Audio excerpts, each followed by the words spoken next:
Je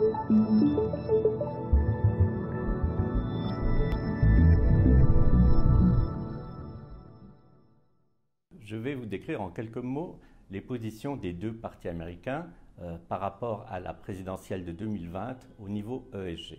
D'un côté, le parti de Donald Trump, pas d'autres candidats, je dirais c'est un parti pratiquement anti-ESG.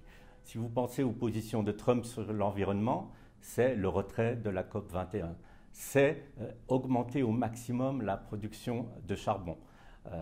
Voilà des tabous au niveau de l'environnement. Si vous pensez au niveau social, le programme de Trump ferait perdre 25 millions d'Américains leur assurance maladie. C'est Obamacare qu'il voudrait annuler. Parler de gouvernance, c'est pratiquement une plaisanterie quand on sait qu'un grand nombre de personnes de l'entourage de Donald Trump sont en prison et que lui-même est face à une procédure d'impeachment. Par contre, de l'autre côté, vous avez ces démocrates, et là je dirais c'est ESG à la puissance 10. C'est des programmes extrêmement ambitieux. Alors par exemple, au niveau de l'environnement, qu'est-ce que ces programmes prévoient? Ils prévoient que les États-Unis, d'ici 2035, devraient utiliser uniquement des énergies propres et renouvelables. Pour cela, il suffira, tout simplement d'après les démocrates, d'interdire l'extraction de minéraux, de pétrole, d'ici cette période.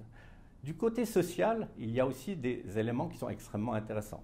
Il y a des propositions, par exemple, pour avoir un revenu universel. Chaque Américain toucherait mensuellement une certaine somme d'argent. Il y a des propositions pour annuler la dette des étudiants. Il y a même des propositions pour rendre les universités gratuites, alors qu'on sait qu'aux États-Unis, le coût des études universitaires est absolument exorbitant. Et au niveau de la gouvernance, vous avez des propositions qui ont aussi du sens. Par exemple, il y a une proposition de Elizabeth Warren qui voudrait que 40% des membres d'un conseil d'administration d'une compagnie soient élus par les employés de cette compagnie. Et évidemment, Elizabeth Warren aussi voudrait et souhaiterait qu'il y ait une parité homme-femme dans les instances de direction de toutes ces entreprises.